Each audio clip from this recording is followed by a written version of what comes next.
Great. Hello, everyone, and welcome to our virtual career series, which is presented by the UCSB Alumni Council. These virtual career series are monthly sessions where we have a live Zoom. We have an incredible alumni come on and share their career journey with us.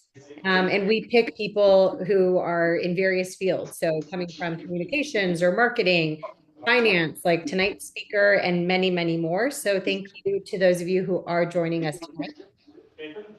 Here are a few important dates to put down in your calendar. Open up your phone, put them in, and do not miss one of these sessions. The great thing about joining live is you can ask questions in real time. So make sure that you, again, mark these dates down on your calendar. Join us live for these sessions. And then on tonight's Zoom, make sure that you drop down any questions into the chat for incredible speakers. So we are going to pop on over to tonight's headliner, really. Have Amy, who is the Managing Director of Retail Client Experience and Integration Management for Charles Schwab. I won't read out her incredible bio to you all, but she's incredibly impressive, so approachable, and is just overall a fantastic example of what we should really be looking to when we're trying to think about, how do we continue to evolve our career? How do we continue to stay relevant with all of the incredible times of, technology and just the future and the direction of all of our companies and industry. So we're going to get into all of this exciting career trajectory in just a bit. I do want to just read off that she received her BA in communication from UCSB. She also studied political science, and she was very active in Greek life while she was at UCSB as well, serving as the president of the Panhellenic Council and then also a member of PTN. So without further ado, we are going to welcome Amy, and we're going to get into a wonderful conversation with the two of us. Hello, Amy. Hi there. Thank you. That was a How are you lovely doing? intro. Great, great, great, great. So I kind of read off just, your role and again, how impressive you are. But I want to start off just with the students. Can you just please share with us what does that role and title mean? What do you do at Charles Schwab? And give us kind of the high level, and then we'll get into the nitty-gritty. Certainly. Um, uh, the first part of my role is a label that is the officer level at Schwab, which the meaningful part there is just the opportunities I have to learn from our executive council, participate in dialogues at that level, which has been a nice trajectory of the career, and then the engagement and helping to form the direction within the retail business for um, for our clients. My current role has actually changed slightly from my bio, which is right now I'm running the retail digital properties, which means my team is responsible for schwab.com and the mobile app. But the role, while evolving to those focus areas, is really all centered around excellent client experience. What do our clients need to achieve their financial goals? And how do we deliver that? And in this case, it's delivering it in our digital properties. How do we enable them to see how they're progressing towards their financial future, to place trades, move money, do financial planning, and all of that within the ecosystem digital that supports our broader work within the retail enterprise, which is also the people. So you might work with a financial consultant or talk to a service representative. So I like to say it's part of the triangle of the client experiences we support. Very That yeah, and the role I just finished was integration of our TD Ameritrade clients to Schwab, which was an incredible 5-year journey, and that's what was referenced in the previous bio. I see. I'm actually one of those clients. My Oh, TD you were? Ameritrade account was moved over to Charles Schwab, and it was a fantastic experience. So I can Oh, speak yay! and yes, I decided to finally listen to all of the incredible TikTok videos. Okay. I should open a brokerage account, and It's been awesome. And so now I'm doing it with Charles Schwab and it's been really great. So highly encourage all of our students to look into Yes, that. Make sure get we invested. support Amy. Well, I'm so glad to hear that your journey was good because that was the key effort of my team for literally 4 years to make sure that client journey was really successful. But more importantly, now you have to give me feedback now that you're Schwab. I definitely will. And I think one of the things that I want to dive into and I want to highlight for our students at first, when you start to explain your role, you think traditional finance, but when you start to hear and listen about some of the ways that you have brought your comms background into this, I mean, you have to be proactive with communication, you have to think about the client experience. So, was this all something that you had in mind back when you were thinking about your career when you were just getting started? Did you always know that you wanted to like really pursue something in that space? No, 100% no. I mean, I don't even know if these sort of jobs existed back then. When I was an undergrad and all my summers in college, I worked in a law firm. I thought 100% I was going to law school. My dad was a lawyer, my stepdad, my uncles. I just grew up with this passion for the law and really loved the work I did every summer, which had a lot to do with the poli sci comms combo of my majors. But then when I graduated from college, I started working as a paralegal. And then I sort of started looking around and thinking, I think I want to explore some other opportunities and went to work for an advertising agency. And that's when really my comms major kind of kicked in. And the background and the learnings from the major really influenced then that work in marketing and advertising. And so I think it became a natural progression, but I sort of disrupted myself very early on from the career path I thought I was going to have, and just because I really opened myself up to explore other options, not because I was unhappy. Just I realized I didn't have to pick this one thing just because I thought it was what I was going to do when I was an undergrad. Right, right. That makes sense. Yeah. And so, were there any experiences in your undergrad that, helped you, even though you didn't decide to stay in Okay, I had to make sure that this legal? wasn't recorded. Oops, let's see. There we I go. think they muted. Yeah. Did. We're good. Good. So Yeah. even though you didn't end up pursuing, a career in the legal sector, and when you started to pursue your career in advertising marketing, were there experiences at UCSB that you can look back on that were really beneficial in setting that foundation and preparing you for your career in getting you just a glimpse of what your professional work would be like? I think it was probably it's such a good question and a little hard to remember back that far, but at the same time, I think each experience, whether it was the classroom experiences or the work I did with DG or Panhellenic, contributed to a passion around advocacy for organizations.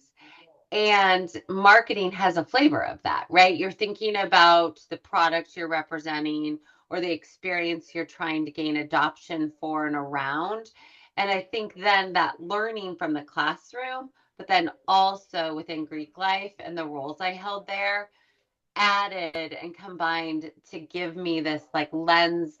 And of course, I didn't know that at the time, but then that's sort of how it transpired and then allowed me to be really engaged in thinking about the end user, what we were trying to do in terms of marketing the products and services we had as our accounts, for those clients. So I think it just became a natural evolution more than anything. But when you reflect on it, I think it all contributed and led to then that opportunity. Yes. So for our students, for those of you that are joining us on this Zoom tonight, and then those that watch this later, join an organization, drink the Kool-Aid, Yes. start Yes. about ways you can champion it because it will sort of prepare you for being part of a organization when eventually start working a job and think about ways that you need to champion that, industry or that specific job. I think it's so true, right? You don't know in the moment how that's contributing to your learning and your kind of agenda and your opportunities. But all of that experience is so leverageable, right? It's not just those summer internships but it's like the research project you do or the organization you join, whether you're a member or you have an officer position, that all contribute to that for Yeah, sure. absolutely. Exactly. Get Yeah. involved. Take on a Get leadership involved. role. Get involved. So let's go back to the beginning of your marketing career, advertising. You're starting out at BBDO. Tell us about that. What is that Yeah. experience? I'm sure there are a lot of learnings, but is there a memorable moment that you can share with Yeah. us, learning experience that you remember fondly? Okay, I'm so gonna date myself. So, yes, folks, there was a time before there was an internet, and there was a time before people did everything on the computer. So, when I started at BBDO, we were in a transformation, and the company was moving from supporting um, their marketing projects in a traditional, what was called paste up fashion for an ad, to using technology to enable speed and efficiency. And like now I reflect back, and it was probably my earliest onset in sort of disruptive innovation. Um, but what it really was transformative for me personally was how to be on the forefront of new technology and how to use it effectively in our client engagement. And so, while at the time, and now it seems so rudimentary. I mean, it was little on the little old apples, and they would pay, they would mock up the ad, and then they would just repeat it, right, for each new franchisee as we were rolling it out. And it was revolutionary, and it like cut time and savings, and it was so beneficial for our clients and for how we manage the accounts. And so, I'd say when I look back on that, it was what was formative about that and that opportunity was really structuring how I gained more curiosity in my roles and then enabled more of kind of this pathway that then became a lot of disruptive innovation opportunities at different junctures of my career. And again, I didn't set out to do that. It just unfolded, and then it was the ability to take advantage of that at the time. Yeah, but it's a choice you made. Like I feel that there are a lot Yeah. of individuals, right? When there's new technology or a new way to do something, that you either there's one of two ways. You're like, nope, I Yeah. this way. We've always done it this way. This is the way that works. Or like, let's look into this new technology a bit and see how it can, help us get to our goal. And it seems like 100%. curiosity has always been where you lean. Yeah. And also it goes back to what you were asking before. And I bet your career has this similar trajectory. Like these jobs didn't exist when we were in college. We didn't know this would be a thing. No one knew marketing was gonna evolve. I mean, there's no social media. Those kind of jobs did not exist. Right. And so being ready and being open, I think is such an important aspect of having a career that evolves, the opportunity to embrace something new and be open to it. It's really exciting. Oh, absolutely. And I'm sure when you were starting off also at BBDO or Wells Fargo, having that attitude also allowed probably others who were more senior than you or managers that you reported to say, hey, let's work with Amy on this one. Can you tell us Mhm. those experiences where you were tapped as a young person Yeah. to work on something and show off your skills and how to go for you? So I will say this now again, this is super gonna date me. So one of the most fun opportunities I had early in my career, and I still reflect back on it as one of the earliest, most foundational learning experiences, was Wells Fargo. And again, I went to Wells Fargo not because I was interested in financial services. I went to work in marketing there, and they had this incredible brand, and I was in the brand department, and I learned so much about brand. But then they started a group to look at offering online services to banking, and there it didn't exist at the time. And it was back in a time where if you pulled up an internet page, you had to teach people to look for the lock in the lower corner, and the trust level was so little. for what you were doing online, but we were trying all sorts of different platforms, things that don't exist today, Prodigy, AOL, Microsoft Money. And I was working on a really fun one of the platforms, and I got asked to move from that to work on this other one. And I was really resistant. I didn't want to switch. I thought this was going to be, well, the other one turned out to be the internet. And of course, was the only one that stuck. And so, but the part that was transformative for me was not only did I learn product, but I learned marketing integration, and it was really the deepest I'd gotten into date. I'm thinking about the client needs, because you really had to embrace how clients were going to use this technology. You know, really move clients from brick and mortar experiences, ATMs, calling service centers, to utilizing technology for their needs. So it was a really fun journey. And for years, the product design, I'm sure the back end change that we had built stayed as the experience. I mean, for like 15 years, the Wells Fargo experience was the same. So that was also fun to see how something that was so grounded in client insights and research and really well designed could sustain even when the whole world was evolving in that space. So that was really fun. No, very cool. Definitely. Yeah. And also, it's interesting hearing you speak about that experience from back then. It sounds very relevant to your current Yes. role. Right. You are Yeah. still thinking about the client and how are you communicating this and putting yourself in their shoes to make sure that Yeah. that experience is just, top notch the whole way through. And I think that's where, your calm background plays 100%. into a lot of it, which is so cool to think about. Right. And I don't think we even, I mean, I don't know if you feel this way, but like I I think I was more, obviously I was closer to the knowledge I had gained in school. But if you think back, all those different courses we take, that foundational learning was just, it was able to utilize it in each of those stages, which was really great. No, absolutely. There have been many meetings and moments where I'm like, is this groupthink?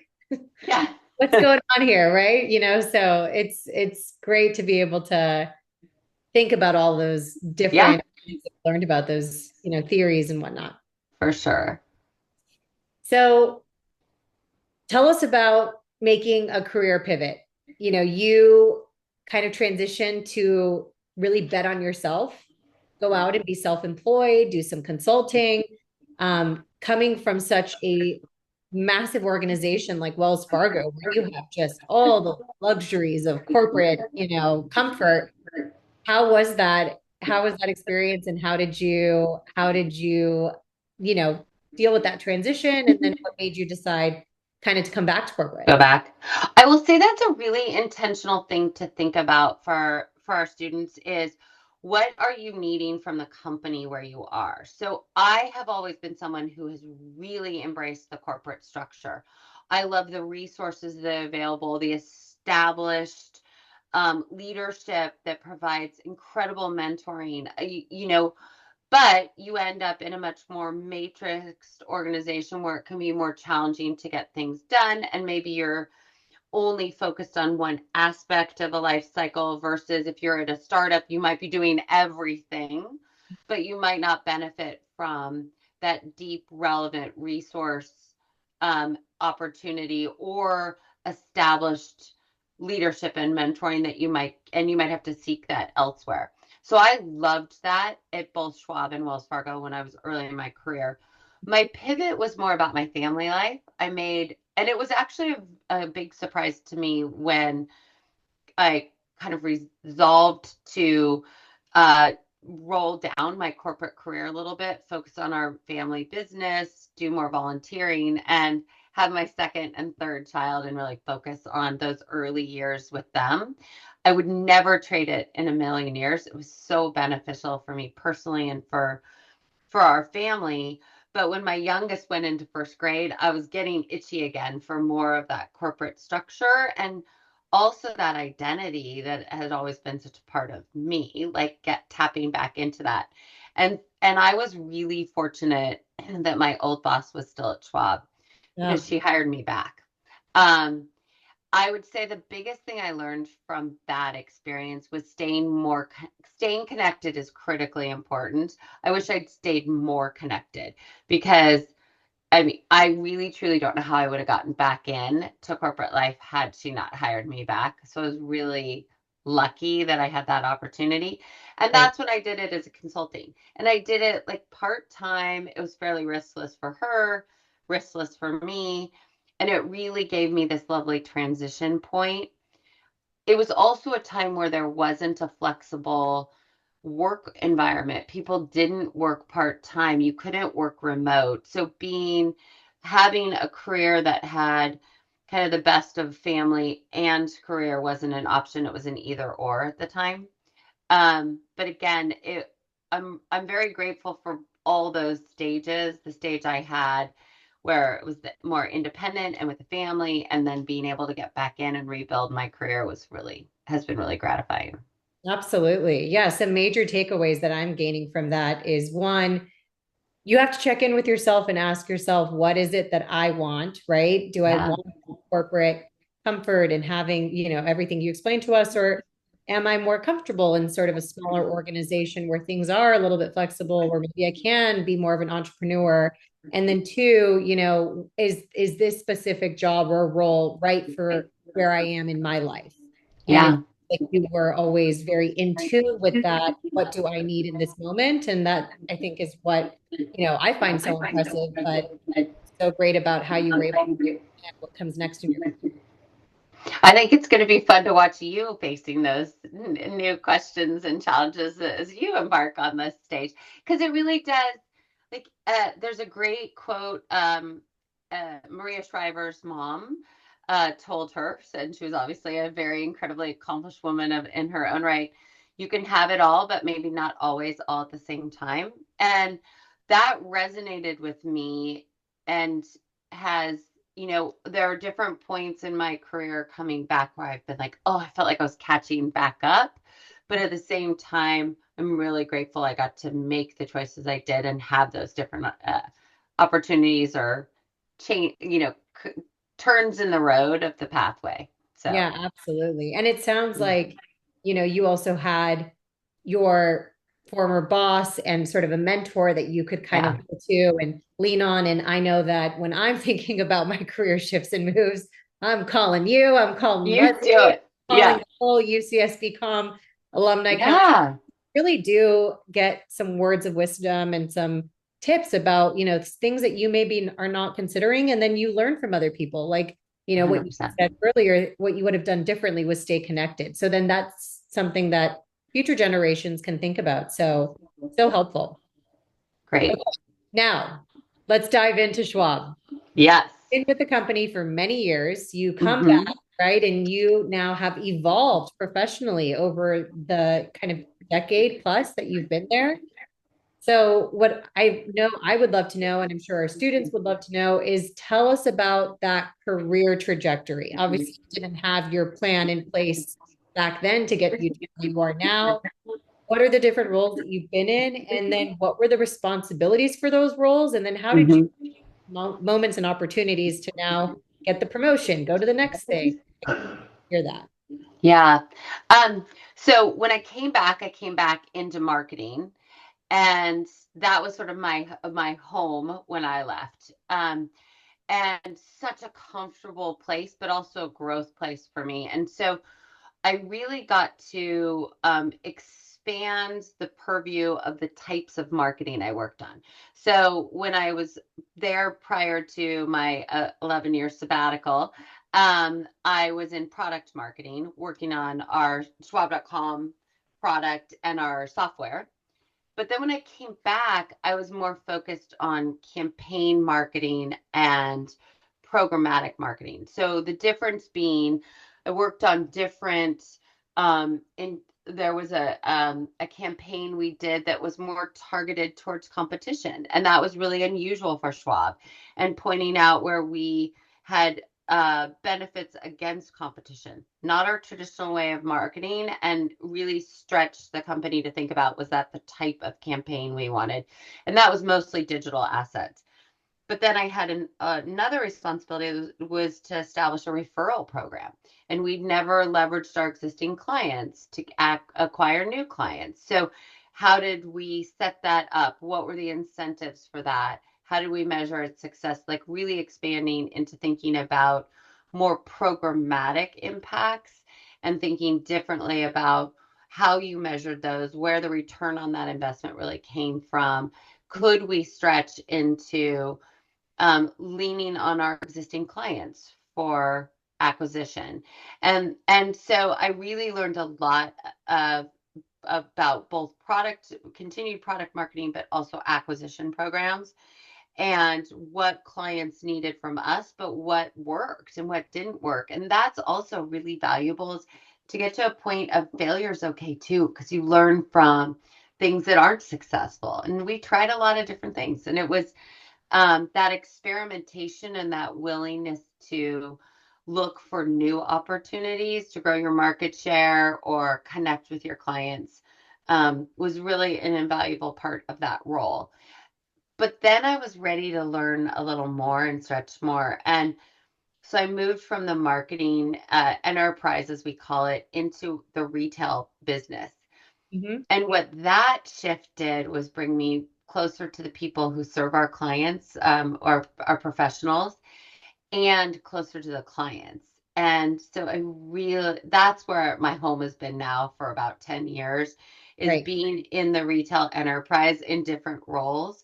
Um, I've learned so much more about the business. I'm so much closer Right. to the purpose of the company. And really, Schwab is a place that is client first. And that's what I love about working there. We are a firm that truly believes we are delivering value to clients and enabling people's financial dreams and futures. And so I've been really fortunate, Mm-hmm. whether it was in roles that were serving our professionals who serve our clients, or roles that are serving our clients directly in terms of bringing new product to market that fits their needs, or now developing our digital properties to serve their needs. Like that influence has just kind of Yes. gone along with it. But it's been a huge learning curve. When I remember moving from marketing to retail and being like, whoa, I thought I understood what we did and I had no clue. Like Yeah. so much to learn. And that's also a passion for me, is that learning. The Right. curiosity goes back to the curiosity. Yeah, you have to be a Yeah. forever student, definitely. Yeah. I want to get granular about how you made that move for our students, Hmm. because I Oh, it's a know, good question. you know, how does that work? You're in marketing, you're in the marketing department. How did you move to retail? Who did you talk to? Did you file a piece of paper? Like, how did you actually make that move? And tell us about any challenges that came with that. And what are things that, we can be thinking of if we ever decide that the department we're in maybe isn't the right one for us. It's such a great question because it was so scary at the time. I loved my boss. I loved what I did, which are two great things, right? Like you want to be in roles where you love what you're doing. And I had growth potential. So I wasn't stuck. I wasn't bored, and I had great leadership. But I also recognized that I'd been in that function for a few years at that point, and I remember asking my mentor, who had been a previous leader and had moved to the retail enterprise. I remember asking her, how long before I get stuck where people only think that I can do marketing or only see me in this role? And she at the time, and this was natural to Schwab's ecosystem. This isn't necessarily transferable, but she said, "I think you have a year. You need to start looking." Wow. And that was sort of the kick in the pants I needed. Was like I needed to take control of that destiny. Wow. And so I started being more intentional in my networking internal to the company, which Schwab is a very open place to that. And the irony of the whole situation was the job I ended up applying for was a job that my mentor, who had given me that advice, had opened in the retail enterprise. And it Awesome. wasn't like she came back to me and said, oh my gosh, I have the perfect role for you. In fact, she didn't instantly think of me, which I was also sort of surprised since we just had this conversation. And part of it was because she wanted the role originally in Denver. She wanted the person sitting in Denver, and I'm in San Francisco. Um, but so when I went to her and I'm like, you've posted this role, I think this would be a great next step. She instantly was like, oh my gosh, yes, let's make this work. And so then she sponsored me through the interview process, but I had to go ask. Other roles, like when I moved to work on the USA integration, I happened to walk in her office at 2 o'clock on a Wednesday and walked out 10 minutes later with a new boss and a new role. So Wow. sometimes it happens to you, and sometimes you really have to advocate for yourself. But I think in all those cases, you have to keep those lines of communication open and be asking. That's why I love the big corporation, asking those leaders that have been there longer, that have that wisdom Right. to help you navigate. And I think you can find that external if you're in smaller companies, but for me, it was internal to Hmm. Schwab. Very, very cool. So then now you're in retail, like you said, Forever. it's, Yeah. yeah, exactly, forever. It's all new. You're trying to understand Yeah. and speak this new language. What are some of the challenges? Mm. And also share with us, you're an incredible success story. So we know how the story ends, but were there moments where you were like, uh-oh, I messed that one up? And what did you do? What could you have done differently? What are some learnings? I mean, that's just the most insightful question because you do mess up. I mean, you mess up so badly. I remember just stepping in it and being like, you have to embrace that as part of your learning, right? And I think that openness to not knowing all the answers to working with people who can help you navigate it. Again, I had an incredible leader, but I remember also she would speak what I considered a foreign language. Like I would be in her office and we'd be talking about something and I would think I fully understood kind of the objective of what we were solving for, and I'd walk out and realize, wait, I need to ask four more questions. Mhm. And that was a big part of my growth in coming to, it still is to this day, but like coming to that enterprise is recognizing when you need clarification to navigate the environment you're in. And what do you need help with along the way, and finding those people to help you is really critical. But oh yeah, I definitely had a huge learning curve at first because I think I thought I understood our client needs well from my seat in marketing, and I realized I had so much more to learn. And it wasn't that the role in marketing didn't understand the client needs. The role was different, and so coming into the business enterprise really required a different level of understanding, Right. and also getting closer to the field and really appreciating what our professionals did. I didn't have that exposure before. So it's been a multi-year journey, and still I learn every single day what Mhm. it's like to sit in their seat or what our clients need. Right. Would you say those are some of the most rewarding parts of your job, Oh or what yeah. would you consider is the Yeah. most rewarding? Um, I will say the most fun job I had was the USA integration. And it was for several reasons. One, our focused client base was members of USAA who are former military, who that I really gained this incredible appreciation for what USA as a company does Right. to support our veterans and their families. And that was such an emotional progression. And then that these were clients that Schwab got to serve now going forward. So that was really fun. But also, it was so incredibly fast paced that we had to figure new ways of working in within our business to accomplish our objectives in the timeline. So I'd say that was what I really enjoyed the most, was the camaraderie and collaboration from a deadline driven project, a focused client, and like a ton of challenges, including COVID hitting in the middle and having to go home and train employees remotely, things we had never done, and then being able to really transform our business from those learnings. That was so rewarding. The challenge of breaking through and doing things differently is like my favorite part of work now. Absolutely. Yeah, Yeah. you gain a lot from those moments. Absolutely. Yeah. Yeah. I want to remind our students, we invite you to drop any of your questions in the chat. If I see any questions come up, I'll pivot to make sure that, Amy answers those live for us.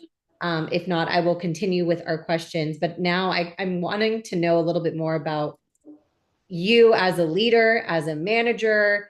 What are some things that you can share with us? What are some ways that you've probably evolved as a manager over the years? Mhm. What are some things that, as you've, led these teams, as you've managed, so many people over your career, what are some standout qualities where you're like, that's a superstar? I want that person on my team.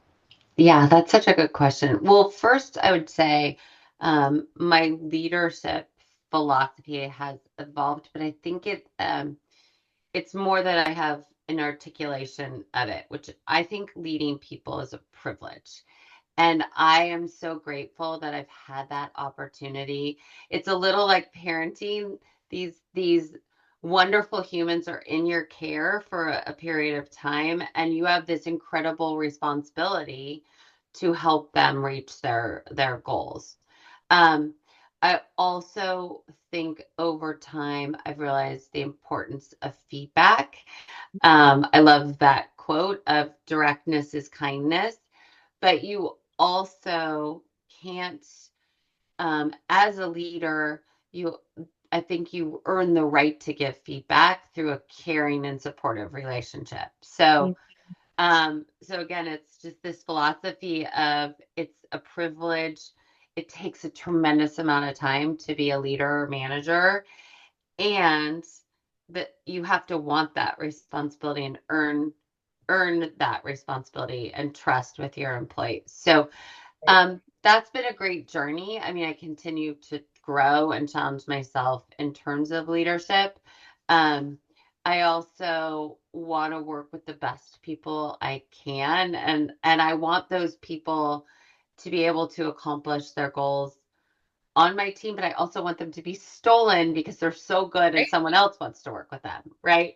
So it's always a cycle of evolution, and it's just been a great privilege. I mean, some of my leadership roles happen naturally and were um, just kind of my DNA, but then I had to mature and grow through that. And I keep challenging myself there every day. But it is a big privilege of the role, you Yeah, know. Yeah. absolutely. Absolutely. And are there some folks looking back that you say, everyone who has been on my team who's had this quality or who's had this Mm. characteristic, just I've seen them excel and really go Yeah. places? It's such a great, okay. So I think one of the things I learned the most in the last 4 or 5 years is actually that the people that I have enjoyed working with the most are the people who are the most different from me. And Mm, it's that diversity of experience and thought that has really benefited both my personal growth as well as my ability to to have a team that's high functioning. right. And I don't think I would have thought that before because sometimes when you're hiring people, you look for affinity of how well you gel with them or similar skill sets or and I think the last 5 years in particular have really shown me like that balance is really beneficial for all of us. I have one person on my team who I grew so much in Mm, working with her, and she was a report, but I don't think I could have accomplished half of what we did as a team without the difference of her skill set. She's a chemical engineer. I'm comms. Like we are night and day different, but we also evolved in how we structured information for influencing because of our different styles and how our thought leadership evolved and then we were able to cascade that with our team. So I really looked at that as a partnership, but I realized more and more that benefit of that diversity of experience and thinking is so beneficial. Absolutely. And I think that's what, we all have to remember, students specifically, when you are starting out at your new job, your employer hired you for a reason, your boss hired you for a reason. There's a way for you to bring your opinions, to bring your ideas, it's something that you are there to do, and it's just a matter of how you present it. But, Amy, you're highlighting it perfectly. That's what you value the most, is Yeah. people who actually brought you their opinions and their thinking, and that's where you were able to actually improve some of the projects and initiatives you were working on, but also look at that individual and say, oh, this person is not just going to do whatever I tell them to do. They have an opinion about what it is I'm bringing to them. It's so true that, again, it comes back to that sense of curiosity and learning and asking questions. It's so invaluable at every stage. You never have to accept that the way something was done is still the only way or the right way. It's like, Right. especially if you're in a mature company, but also for younger companies, like questioning, is there a better way, is so invaluable and really respected. Great. That's great. Yeah. You mentioned some of your mentors throughout our conversation, about how helpful they were in your career. And we all hear this all the time. There's a mentorship Yeah. program that we have, through the alumni group, and it's great. And I'm sure we hear it again: network, network, network. What exactly does that mean to you? And Hmm. how would you recommend that students get the best or the most out of the relationship? Is there a right way to network mentor? And then is there a wrong way to be a mentee? We'd Well, love. yeah, I'd love your thoughts on this too, because I think everybody has an interesting perspective on it. But I look at the networking and mentoring very differently, and sponsorship very differently. Mhm. So, networking, I think, is an opportunity to expand the number of people who know you, might think of you as opportunities are coming up. You can leverage them for maybe episodic questions you're looking for advice on how to outreach into a certain industry, or what might you put on your resume to be attractive, something that might be more in that networking column. The mentorship, I really believe mentor relationships are for a period of time, let's call it 6 months, a year, and really you're picking someone where you're looking to develop and grow, and they can help you. They either have experience in the industry or that specific skill set you're looking to mature in. And as the mentee, it's your job to leverage the relationship for your growth. They've agreed to mentor you, but it's not their agenda for the meeting or their responsibility to give you a development plan. It's really your job is to utilize that mentorship relationship to its fullest potential for its time period.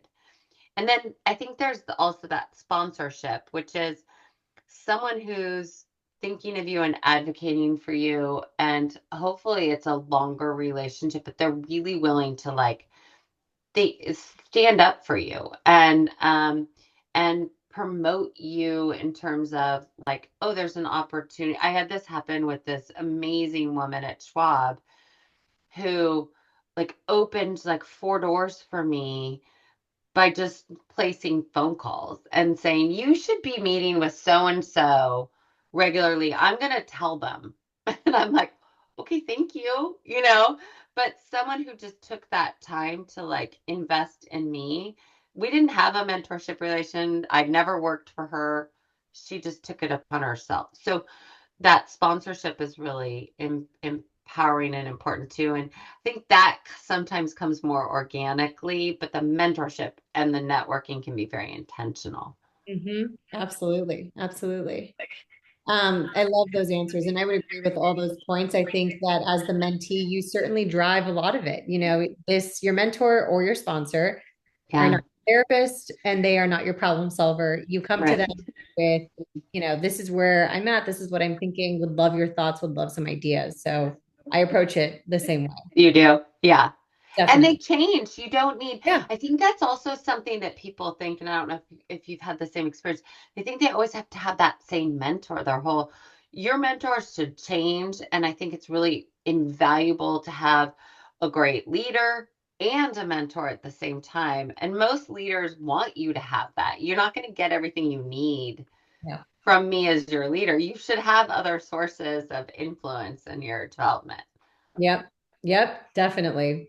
That actually leads me to my next question. I'm curious, in this world and in this day where we just have endless amounts of access to content and to just, articles and news and Yeah. social media, all the things. What are some of your favorites that we can recommend for students or for ourselves who are curious to learn more about careers in retail and marketing? Is there a podcast that you really love and that you follow? Is there a newsletter, a magazine where you're learning about the industry and that you look to regularly?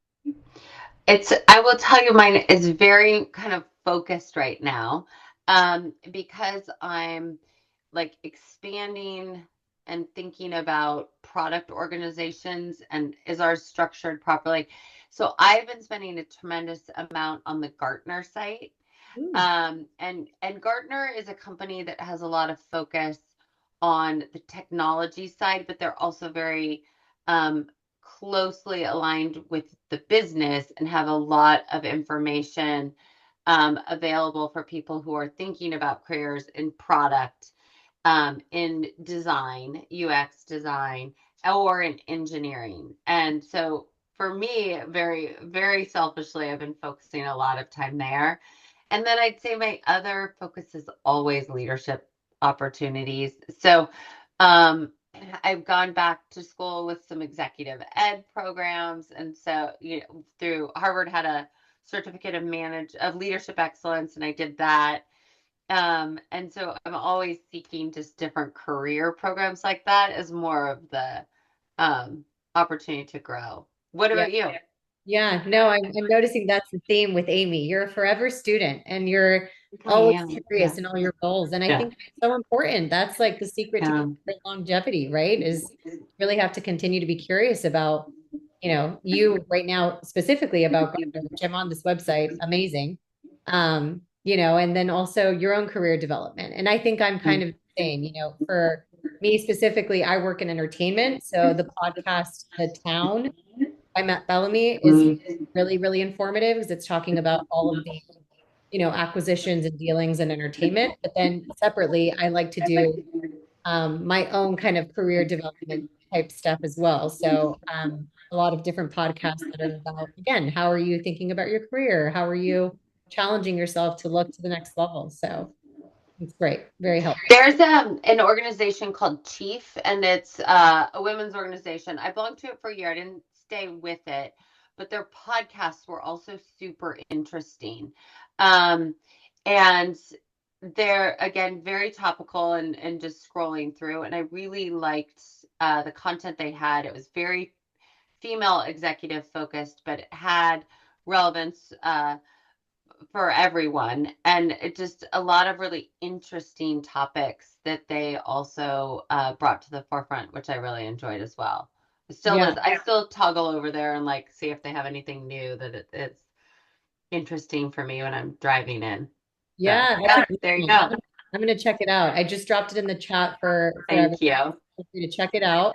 I'm getting our 5 minute warning, but before I let you go, Amy, because we've just had such an incredible conversation, I'm gonna do a rapid fire just for Okay.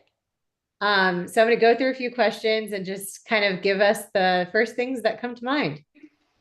What was your favorite spot on campus? Oh, I would have to say it was probably the DG house, which isn't on campus. And It then counts.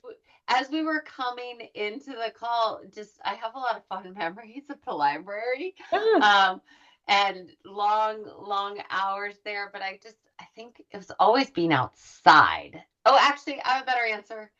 It was going for a run along the cliffs and the bluffs, and yes. just being outside. That was my favorite part. And there's nothing like it. Like Yeah. I still dream about those runs and those. I know. I know. Okay, bike or walk? Oh, bike. Oh, I was a walker. Oh, interesting. I was always biker. Well, I got into maybe 3 or 4 bike accidents, so that's why Oh I no. retired the bike. Okay, your IV restaurant of choice? Oh, it was Freebirds. Duh, of course, Yeah, yeah. absolutely. Which, by the way, the chain, I've only been one, but it's terrible. I Yeah, think the original NIV is still different, but like anywhere else you go, yuck. no, Yeah, you can only have free birds in IV. NIV, yes. Okay, 6-5 block, 6-6 block, or 6-7 block of Oh, DG. 6509. No, 6509 is the DG house, but I was also 665 something on my DP residence. So Yep. yeah. What about you? Yeah, 6-5. 6-5 Yeah. block was just, yeah, there was the dog park nearby. Yeah. Yeah. It's great, great memories. Well, this has been an amazing Oh my God, you're conversation. so great. Amy, we learned so much from your career, just tips about, how to always stay forever curious. Also, just you as a manager and a leader. We have gained so much from this. So thank you for spending this hour with us and giving your time. I'm sure so many students will take a lot from this and a lot of learnings from this as well. So thank you, thank you, thank you. We are so appreciative and have a good night, everyone. Thanks for joining. Thank you. I appreciate you.